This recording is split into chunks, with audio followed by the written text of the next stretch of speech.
maa ngi tudd Abdoul Aziz Diop comme ni nga ko waxee may coordonnateur général adjoint bu Forum Civil nekkoon fi coordonnateur régional pendant 10 ans nekk aussi membre du comité national ITIE Sénégal collège société civile nekk aussi coordonnateur antenne régional coalition Publier ce que vous payez Sénégal fii ci Thiès nga xam dafa ëmb kuréelu société civile yi gën a mag ci réew mi. alors très bien bi ci njëkk rek mooy bokk ngeen ci nga xam ne da ngeen doon xeex pour que li nga xam ne mooy contrat pétrolier yi ak contrat minier yi nga xamante ne mooy les grandes concessions yi nekk Sénégal ñuy def ak état Sénégal pour ñu koy publier di ko woon askan wi ba sax ci loolu defe naa ci la ITIE juddu ak yeneen ak yeneen ñu bëgg rek tey président Aziz nga ñëwal ñu ci taxawaayu ITIE juddoom ak tey njëriñam ci askan wi. jërëjëf Omar ITIE mooy initiative pour la transparence dans les industries extractives ITIE nag soo ko déggee dafa nekk kuréel goo xam ni adduna bi juróom fukki réew ak ñaar tey ñu ngi ci biir réew yi gën a mag yu exploiter ressources minérales muy gaz muy pétrole muy hydrocarbures en fait de manière générale muy mine. Sénégal nag ñu ngi ci dugg le 17 octobre 2013 maanaam ci la ñu def jébbal suñu candidature mais lu jiitu loolu le 2 février 2012 l'ancien président Abdoulaye Wade fesaloon na yéeneem par le 25 mars alternance am mais président Macky bi mu ñëwee moom moo jël responsabilité am parce que moom tey en tant que chef d'État parce que ITIE adhésion bi elle est volontaire maanaam état yi kenn du forcer benn état nga dugg ci mais état bu ci dugg na norme bi tëddee da nga ci conformé wu. mais 2011 fekk ñun suñu coalition juddu na fii Thiès suñu première activité moo doon fexe ba Sénégal adhéré ci ITIE ndax lu jiitu loolu benn sénégalais amuloon information fiable et exhaustive sur le secteur extractif maanaam kenn xamuloon li ciy jógee fan la dugg fan la jëm naka lañ ko yoree contrat yi kenn xamu ci woon dara parce que benn budget unique la woon ci lépp daan dem mais comme amuloon accès à l'information sur le secteur extractif ITIE nag bi mu ñëwee 17 octobre lañ déposé suñu candidature soo ko déposé da ngay teg kuréel bànqaas yi koy doxal bànqaas boobu dafay am li ñu naan président comité national bi moom dafay nekk koo xam ni président moo koy tànn dafay nekk koo xam dafay nekk ku am dayoo mais lii doxal ITIE mooy groupe multipartite groupe boobu dafay am ñetti kuréel société civile secteur privé ak état mais benn kuréel tënkul moromam benn aussi ITIE autorité indépendante la tey président donte la moo adhéré ci turu Sénégal mais doxalin bi elle est souveraine c'est-à-dire ITIE moom ni ñuy doxalee ñoom ñooy jël seen décision mais lépp nag day tëdd ci norme bi lan la wax daf ni réew bu ci dugg at bu ne da nga génne rapport wane secteur bi lan la jur ci waxuma la ca wàllu xaalis mais ci wàllu même données de production wax ñaata entreprise ñoo fi nekk wax aussi entreprise yooyu li ñu jël gagné ko fan lañ ko dugal ñaata lañ jox état ñaata la jot ñu wut administrateur indépendant mu concilier ko ba nga xam ni tey rapport boobu su génnee sénégalais yu nekk bu nekk foo nekk ci àdduna bi di nga am information fiable ne secteur bi lii la jur. beneen bi mooy débat public loolu dafa bokk ci ponk ITIE exigence la dañu war a susciter maanaam waxtaan nag boo xam ni dafay nekk débat public informé comme ni am actuellement coow li am ci réew mi coow li lu baax la parce que constitution 2016 dafa ne askan wi yéen moom ressources yi bu njëkk ba dañoo les ressources appartenaient à l'État mais dans la constitution de 2016 réforme bi amoon dañu les ressources appartiennent au peuple sénégalais waaw peuple nag soo ko jëlee sañ-sañ jox ko pour mu mën a exercer ce droit constitutionnel il faut mu am la bonne information donc débat public boobu aussi dafa bokk ci li ñuy yëngatu. beneen bi aussi mooy ITIE dafay fexe ba c'est-à-dire encourager la transparence da koy promouvoir maanaam mënu ko garantir à 100% ndax transparence dafa mel ni destination la boo xam ne neexul a àgg mais nag réew bu ne mën nga ni man de fas naa yéene aw ci tënku ci yoonu transparence def ay jéego Sénégal nag soo xoolee def nañu ay jéego ndax wàllu contrat yooyu nga wax tey ITIE liggéey na ci lu am solo ndax avant ñuy dugg ITIE contrat yi dafa amoon clause de confidentialité sur les secteurs miniers bi dafa amoon article 66 ndax ancien code bi ñu amoon 2003 la woon dañu ne woon contrat yi ils sont confidentiels maanaam kenn du xam li ci biir. kenn du xam li ci biir maanaam état bi rek. état bi am. mais état bi rek ak entreprise yi ñu ko seqal. mais 2016 xam nga yaa ngi fàttali am na coow bu fi amoon parce que coow yàgg na fi jóg mais coow su ñëwee dañ ko war a jàppee comme opportunité gis nga coow bi ñuy def dinañ ci ñëw ci kanam. ci diggante BBC Aliou Sall dañ ko war a jàppee opportunité. pour mën a fexe ba leeral lu bari mais ne réformer fi sooxe am. gis nga 2016 bi Abdou Mbaye ancien premier ministre interpellé président de la République ne ko dañu bëggoon ay leeral ci tel contrat. premier ministre boobu Mahammed Abdallah Dionne daal di tontu. daal ni ko rapport ITIE bii génn dina génne contrat yi. mais moom boobu c'est la réponse politique. mais laajuloon avis technique. ñun si suñu norme bi boobu 2016 contrat yi dañuy woon la publication maanaam génne bi lu ñu encouragé la. mais du obligatoire maanaam du farata. su la neexee def ko su la neexee bañ ko def mais def bi moo gën. ñu ni comme premier ministre wax na ilimaanu jëruñ yi ñun nañ woote waxtaan. ci la état bi woote mais loolu ci biir néeg la xam nga Sénégal. bari na yu bari fi am lu ñu naan day wasin. xëy rek wasin mais ëmb bi nit ñi duñ ko gis.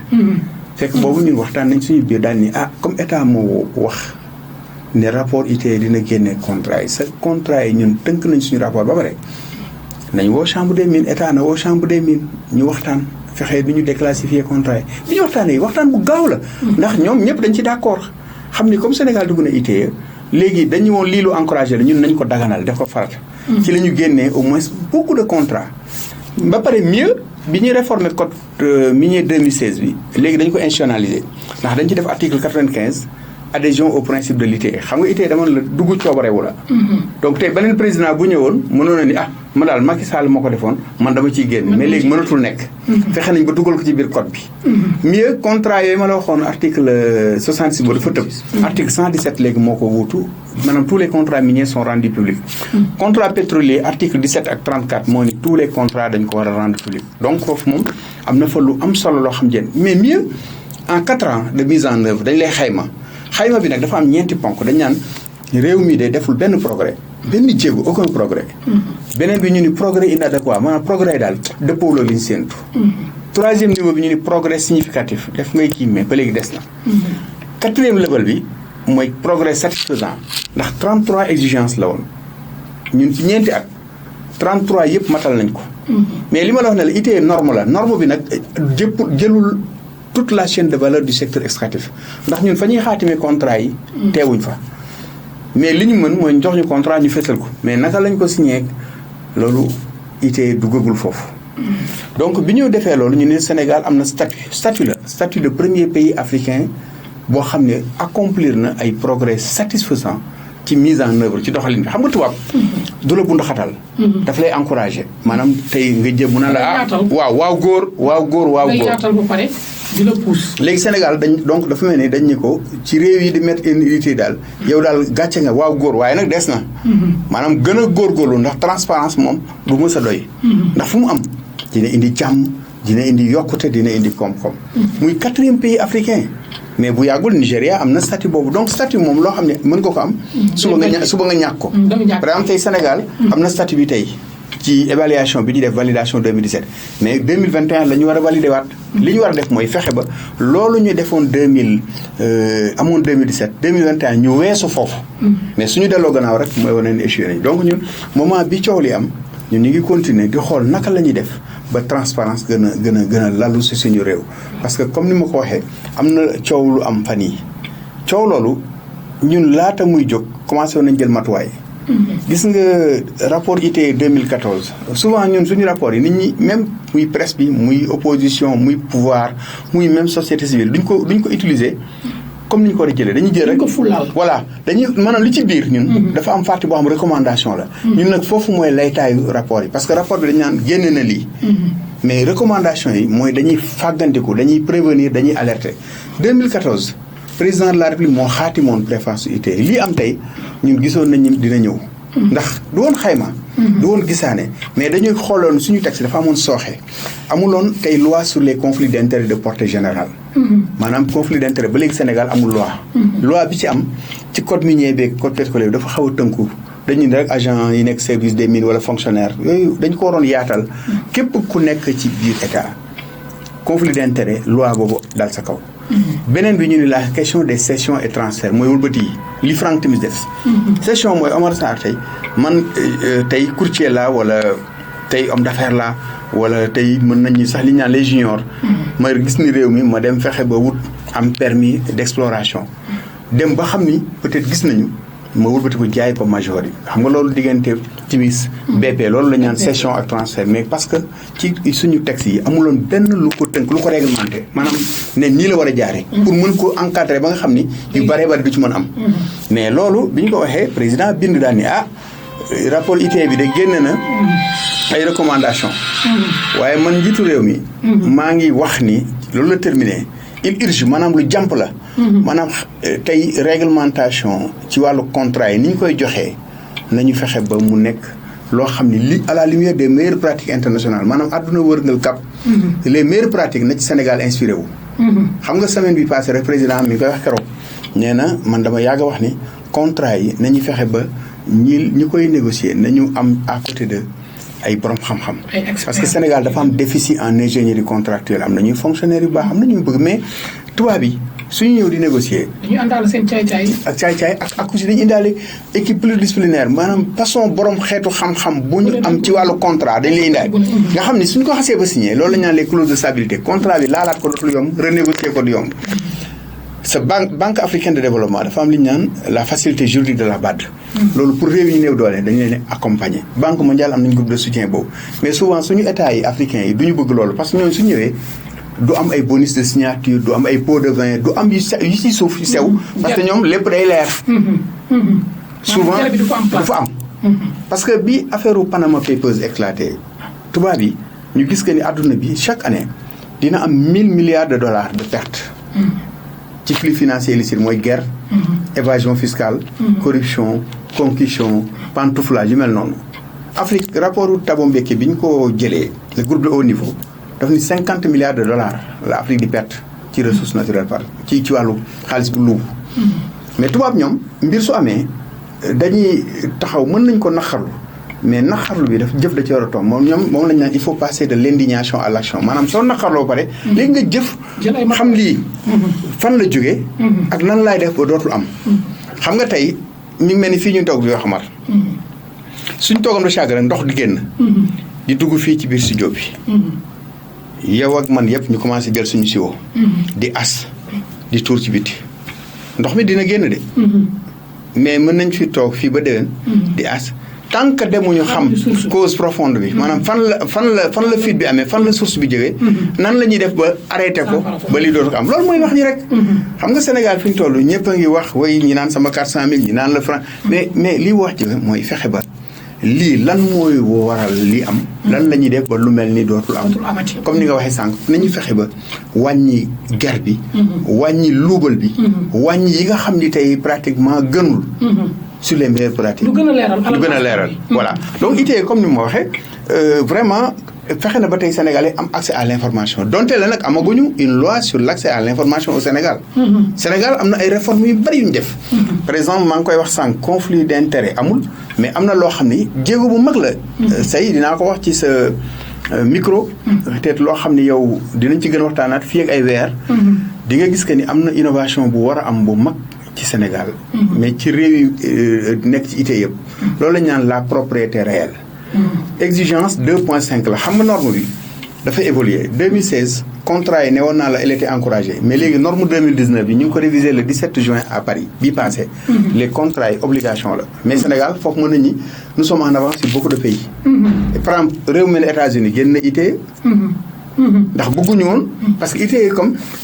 am na yoo xam ne ñoom y a les lobbies juifs am na yu bari bëgguñu woon mu leer finalement ñu ne ñun daal ñoo ci duggoon génn nañ ci ndax contrainte yi exigence 2.5 boobu daf naan tey à partir du 1er janvier 2020 képp koo xam ni yaa ngi opérer yaa ngi soumissionner yaa ngi investir ci secteur extractif bi nañu xam yow yaay kan xam nga jusqu'à présent c'était les personnes morales dañ lay wax naa la ICS ñu la Cosmos BP mais xamuñu kan moo nekk si ginnaaw maanaam la personne qui en dernier ressort contrôle l'entreprise ki nga xam ni moo yore tey doole bi moo yore doole buum bi waaw buum bi léegi nag 2020 1er janvier bi loolu pays def ITIE donc Sénégal ci la bokk fi ñu toll 2000 dinañ génn benn registre public dinañu la tey entreprise bu nekk ci wàllu mine gaz pétrole kan mooy la personne qui contrôle l'entreprise amatul dinañ génn turam turu papaam génne niveau d'actionnariat am. ban lan la génne capacité léppam. maanaam moom dañuy weer léppam. dañuy génne léppam sa loolu tax ñu koy def mooy pour éviter d'abord l'évasion fiscale. c'est-à-dire tey nga nekk fii nekk fële. pour éviter aussi tey li nga xam ni tey mooy conflit d'intérêt tey koo xam ni tey yaa ngi ci biir nguur am ci posture bu am doole. nga wëlbatiku tamit nekkaat dans le secteur privé yore entreprise boo xam ne yaa ko contrôlé parce que yaa ngi ci. comme Alioune Sall. kaawu Alioune Sall ak Franck Timis. waaw xam nga kaawu Alioune Sall bi parce que moom comme ni ñu waxee xam nga mi ngi woon caisse de dépôt et de consignation booba muy démissionné. mais newoon nañ ci société Agritrans newoon nañ ci wàllu. Timis corporation yooyu yëpp xam nga loolu la ñu naan conflit d'intérêt tey comme loolu kaawu Alioune Sall kaa bu intéressant la. parce que tey magam. mooy président de la République. xam nga Aliou du jox boppam décret.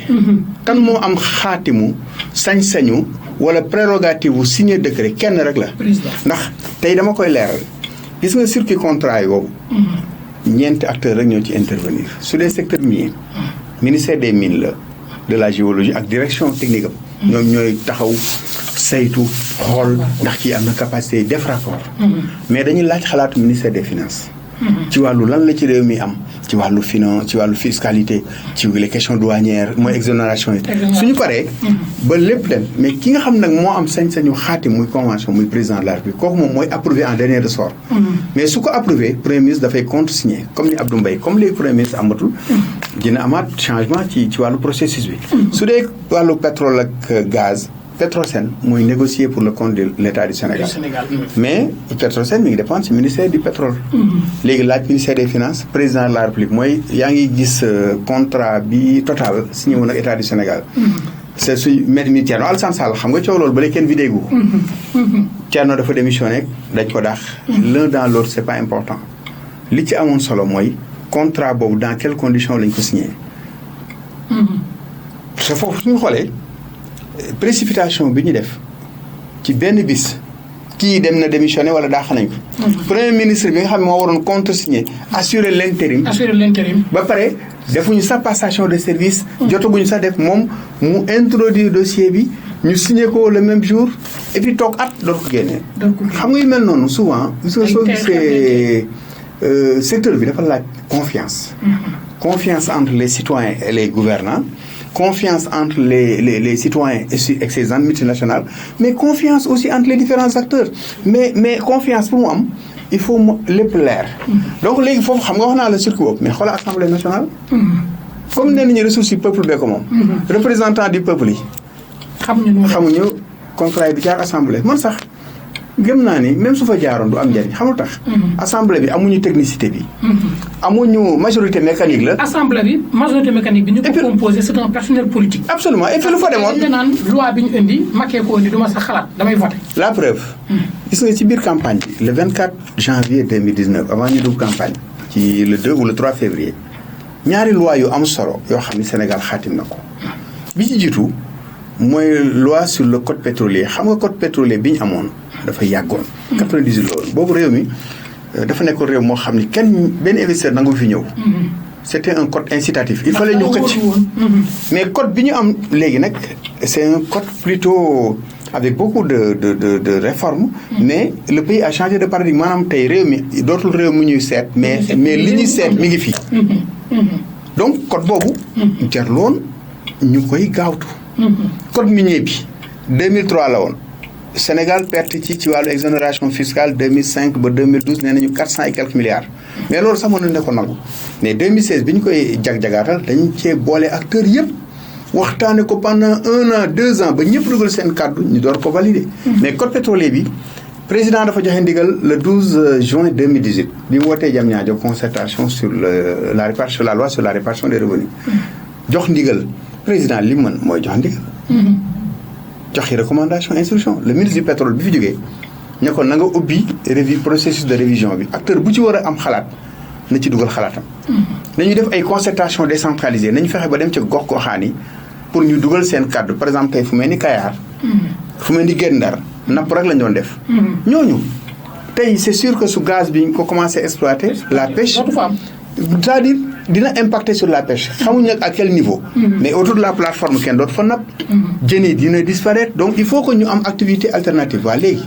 président bi mu waxee loolu amul.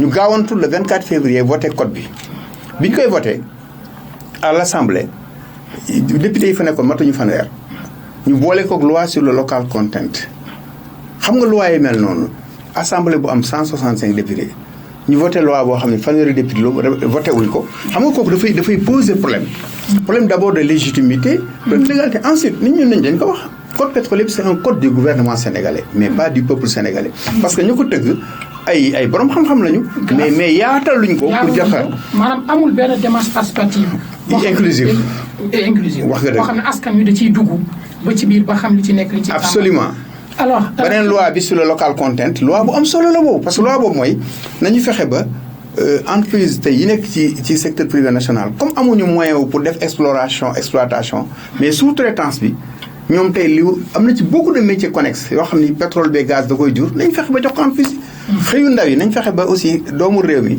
ñu am emploi qualifié mais avant nañu am formation qualifiante ba pare am transfert de technologie mais loi boobu baax na de mais li ko indi sooxe mooy suñu secteur privé national tey amuñu capacité pour concurrencer ak France tubaab yeeg anglais yeeg yooyu ndax Sénégal dafa xaatimoon lu ñu naan ay traités bilatéraux d'investissement traité boobu dafa nekk ay traité ak ay convention yoo xam ni soo ko xasee ba xaatim ci wàllu investissement amatul xaajale entre investisseur national bi ak étranger bi sax xam nañu étranger bi moo ëpp doole bu national bi beneen bi mooy tubaab yi ñoo teg seen propre critère parce que sous-traitance ñoom ñoo koy joxe ñoo naan tey ñun bëgg nañ ci wàllu tey hôtellerie ci wàllu transport ci wàllu sécurité ci wàllu lekk resto mais suñu définir seen propre critère ba nga xam ne tey xam nañ benn entreprise ñoom ñooy mujj wëlbati créer seen propre compagnie de service c'est suñu ko créer la état war a jot ci impôt ci taxe dootuñu ko jot parce que tey évasion fiscale yi xam nga yooyu yëpp moo tax bi ñu ubbee waxtaan bi keroog ñu ni lii baax na bala ñu jël décret yi mais nañ jël temps wu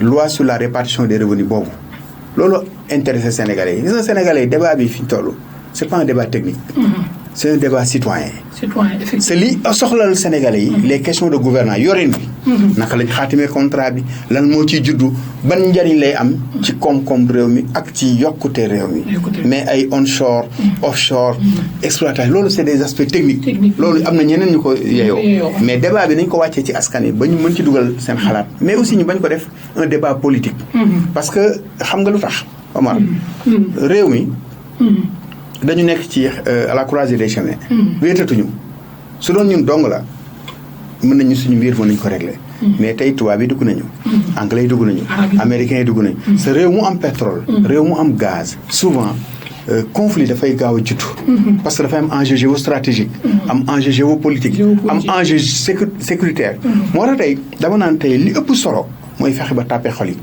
c'est-à-dire consensus national fort unanimisme mënul am ñëpp mënuñu déggoo et puis ki war a doxal tam mooy état peuple bi moom ressources yi mais ki ko war a doxal mooy état bi fi nekk tey bii ñëw ëllëg ak bi fi nekkoon démb waaw léegi nag acteurs yooyu tey politique nañu éviter ñoom def ko une rente politique maanaam te su dee pouvoir bi da ngay gis tey ku nekk day génn ñun Sénégal transparence ITIE contrat yi xam nga ku nekk wax ñële taxaw daal ni dara leerul mais le citoyen dans tout ça moom li ko ci soxla du débat politique li ko soxla mooy daal lii yaakaar bu mag la jural réew mi mën na jóge fi ba faawu Sénégal soxaliku comme mën nañ fi jóge ba faawu lu bari yàqu moo tax dafa laaj aussi dépassionner le débat.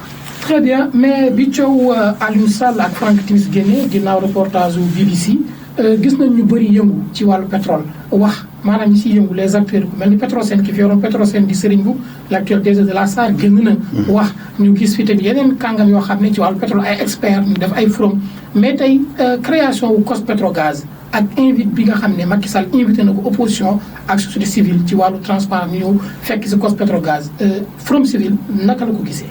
waaw xam nga ñun dañu ne toujours li ñu jàpp mooy société civile dafa war a nekk toujours un contre-pouvoir mais warul nekk contre le pouvoir dafa war a même nekk un pouvoir comme la presse ni mu nekk aux États-Unis le 4e pouvoir. contre-pouvoir mooy yow da ngay équidistant te mais fépp foo xam ni dañuy xeltu. fépp foo xam ni tey luy jëmale mbir mi kanam la rek chaise vide bi ñun gëmuñu ko. par exemple ñu soo gisee forum gis nga fii yu bari yu xew dooñu ci gis. parce que lu tax dañuy jàpp ni ku nekk ak sa cër am na ñoo xam ne ils sont dans l'activisme am na ñoo xam ne ñi ngi dox ñaxtu am na ñoo xam ne ñi ngi ci médias yi di wax am na ñoo xam ne ñi ngi xeltu am na ñoo xam ne ñi ngi xool comme ni ma la wax sànq. xam nga man maa ngi ITIE. ñun suñu membre yu bari tey société civile même forum ñu ngi ci kuréel yu mel noonu. COS-Petrogaz dañ jàpp ni yaatal gi lu baax la. mais du lu bees daaw la président waxoon le 12 juin tey ñu ngi ci mois de juillet donc daaw bi mu ko waxee. waxaat na ko keroog jëmmaluñ ko woon. dem ba tamit du positionnement loolu dama koy wax suma mbokk société civile yi surtout parce que société civile il faut ñu def suñu ndëpp. li ma naan dafa am ONG am ING dafa am organisation non gouvernementale xam nga forum civil tey kuréel gu mag la. foo demee mi ngi ci biir Sénégal am nañu suñu foo dem. mais waaw nga dem tey fu mel ni RADDHO nga dem ay tey Kongat nga dem ENDA tey. mais au-delà de ça dafa am ay ING individus non gouvernementaux. ñoo xam ni. tey ñu ngi ko si mu ñu ngi garawaatu ñu ngi wax. mais waxaluñ kenn ku lu seen bopp. maanaam amuñu cëslaay. amuñu légitimité bi amuñu benn kuréel léegi su ne président ne ubbi naa société civile Abdou Aziz jógee fële daal ni man damay dugg COS-Petrogaz soo fa duggee koo fay toogal. ensuite dem pa pour dem pa amul sens. dem fi mooy dem xam tey mbir mi fan la jëm nga gis la fay raq-raq nga mën ko juyante ci biir kuréel googu. c'est doo génne ci biti di wax. parce que man dama naan kilifa mën nañ ko yett mais ci biir nekk. ndax day juum. mais am na loo xam ni soo ko génnee ci biti yaa ngi xaste sa am nga loo mën a parce que ñun en tout cas ñun forum suñu démarche on est dans la co-construction maanaam dañuy tabaxandoo. tabaxandoo bi nag mooy. nee naa la du ñu sakk jëf xam nga régime bi fi jógee bële passé. may naa la le 2 février 2012 su doon kaneen danaan non président Macky moo adhérité mais kii moo amoon yéene bi mais kii moo ko mottali. c'est-à-dire ñun suñu mission dafa transcender les régimes présidentiels. donc kuréel googu jàpp nañu lu baax la opposition aussi. dugg fa ak ñàkk faa dugg man je me suis dit l'un dans l'autre ñoom seen biir d'abord il faut ñu organiser wu. parce que opposition aussi rôle am mooy nekk une opposition c'est normal parce que gis nga démocratie unanimisme baaxu ñëpp àndandoo. il faut moom une opposition constructive. et puis boo xam ne aussi day taxawin nekk on peut contre-pouvoir les jouer. comme ça même rôle bi société civile di jouer mais su fekkee ni am na foo xam ne kuréel boo xam dañu ne kaa leen ñu tabaxandoo ñu juyantendoo yaakaar naa loolu baax la mais nag COS nañ fàttali ni président moo ko sos. beneen président bu ñëw mun na ni man daal COS bi mag daal mais ku mel ni ITIE moom. président moo ci adhéré au nom de l'État du Sénégal. mais institutionnalisé ba président bu fi ñëw mënatu fa jëlee. donc COS ce sont les hommes du président faram ña fa jot a nekk. président mooy tànn. mais comme yaatal na ñamu yaatal société civile ñoo war a waxtaan seen biir. fexe ba kañ fay yóbbu. du doon koo xam dafay def faire valoir du nekk koo xam ne aussi dafay dem rek pour positionnement wala pour ay prestige. mais dafay dem pour indi taxawaayu société si ak contribution société bi opposition bi tam la même chose. très bien président di ñëw ci benn question dafa mel ni ñu ngi toll ci évaluation acte 3 au niveau des collectivités locales ñenn ñi gis nañ ni am na ay avancées mais ñenn ñi nee nañu ci kayit yi la yem ba tax na nekk na jafe-jafe sax ci yenn collectivités locales yi parce que dañ leen transférer ay compétences te transférer wuñu leen ay fonds. ba tax na bëri na collectivité locale yoo xam ne tey ñu ngi sooxee ci biir Sénégal ba mënatuñoo jàkkaarloo gi ni mel leneen li mooy insérer seen personnel ci fonction publique li ni mel lan moo ciy sa jàngat. waaw xam nga ñun d'abord bi ñuy def réforme acte 3 bi bokkoon nañ ci processus bi mais dañu gën ni réforme du lu ñuy précipité xam nga jëmmal ci wàllu këyit ne communalisation intégrale maanaam communauté yi nekkoon communauté rurale les communes de plein exercice la xam nga loolu lu baax la ci kayit mais est-ce que am na concomitance mooy li nga wax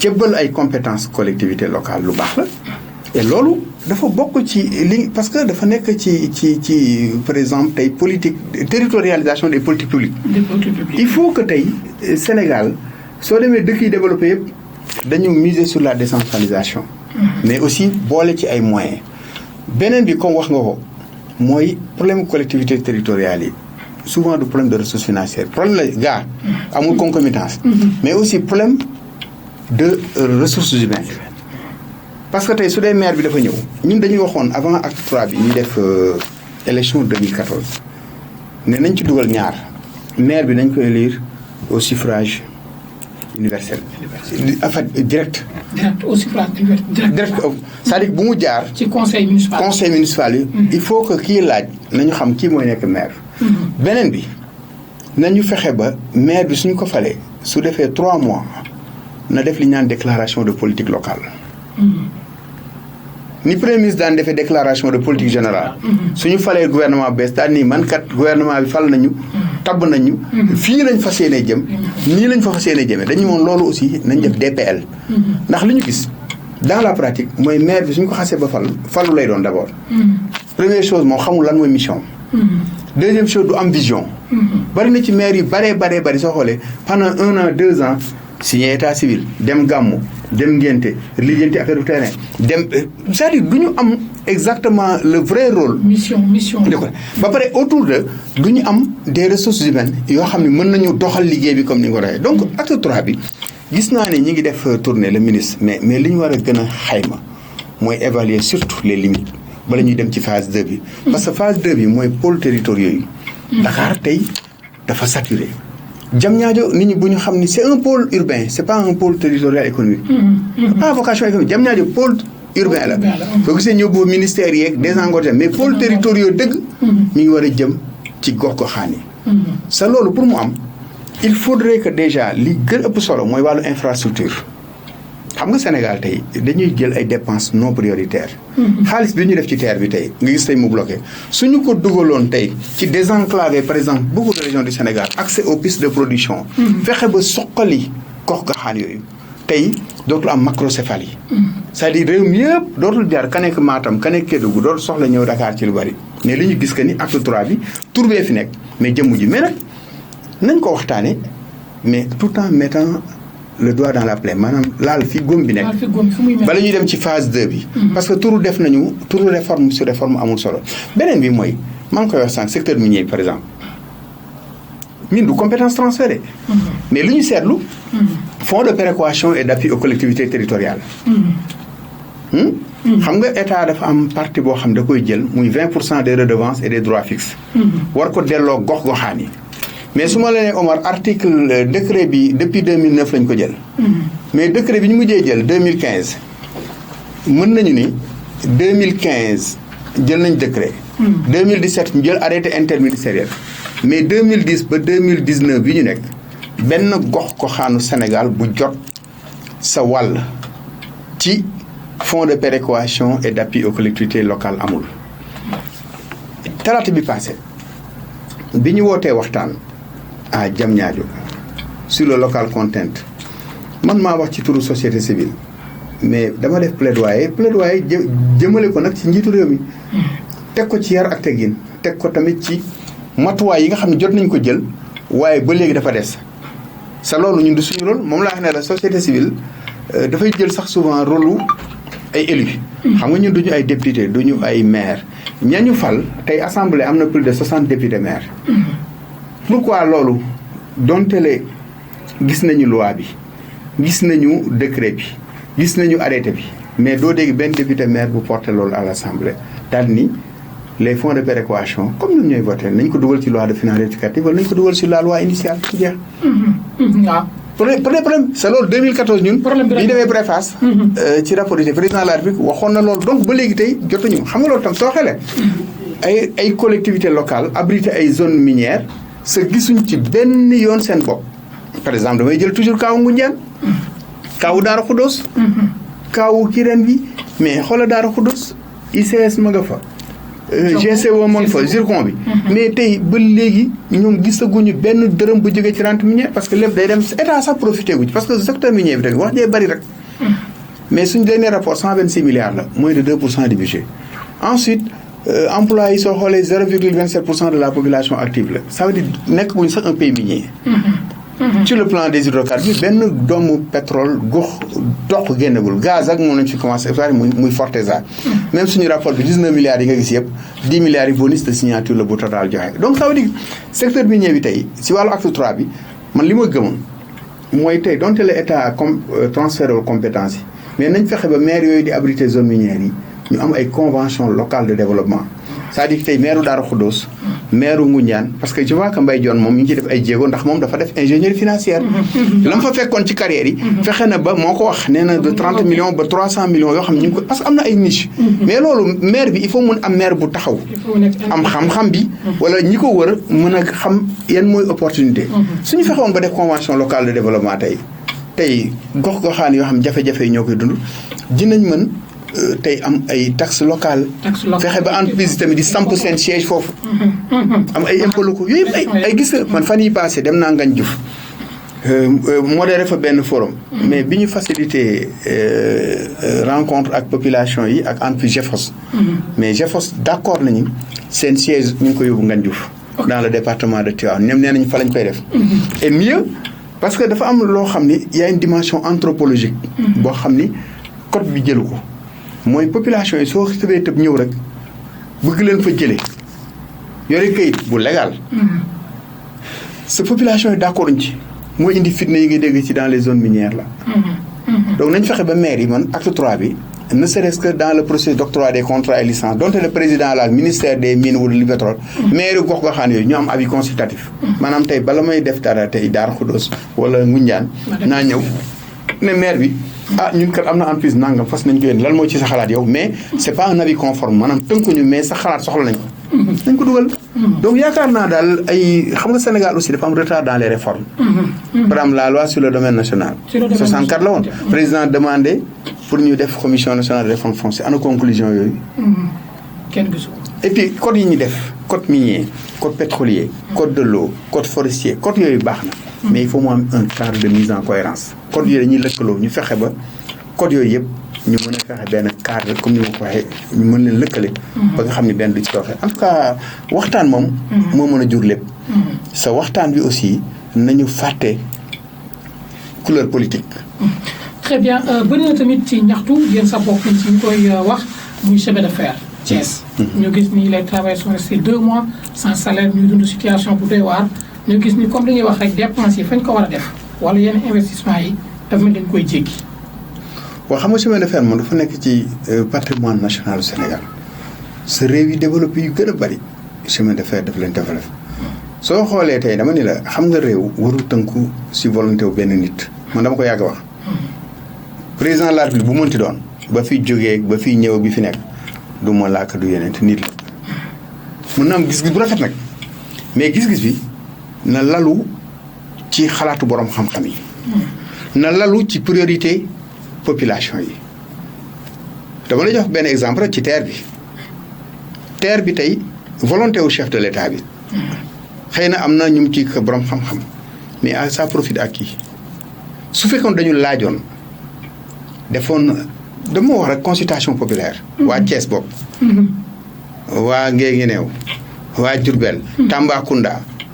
dinañu la ñun kat ñu defaraat chemin de fer Dakar Bamako bi moo ñu ëppal solo. ndax gox-goxaan yooyu yëpp.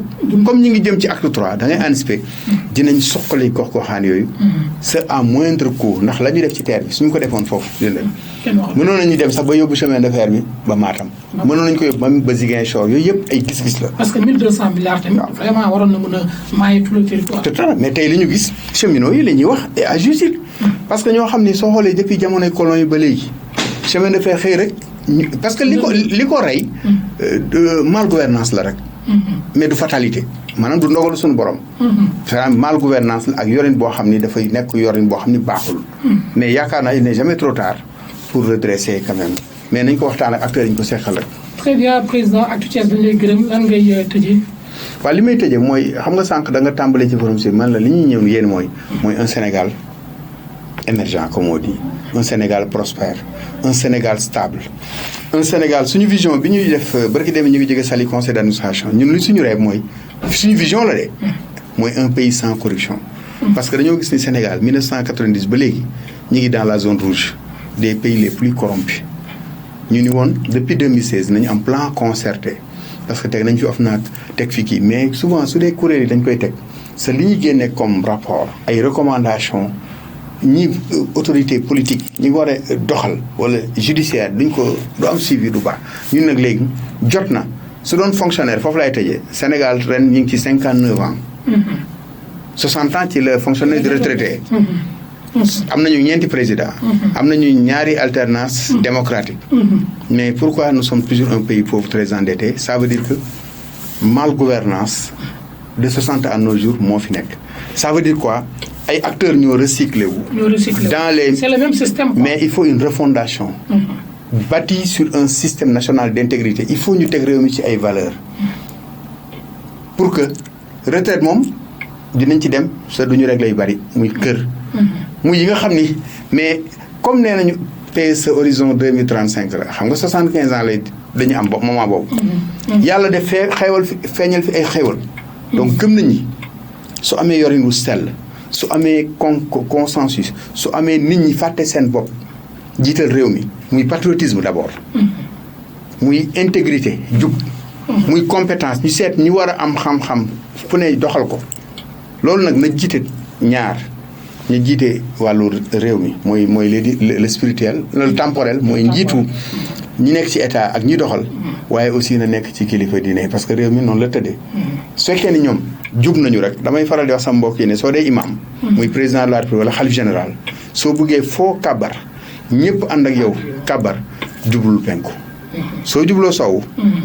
ñu bàyyi la c'est-à-dire mooy kilifa daal li ñu xam mooy jub ak maandu loolu daal lay tàggoo di sant Thiesactu Omar di la gërëm bu baax a baax ci liggéey bu rafet bi ngeen ni def ci biir réew mi ci biir ba muy dem ba bitim réew mu nekk suñu fierté aussi di baalu ak ñëpp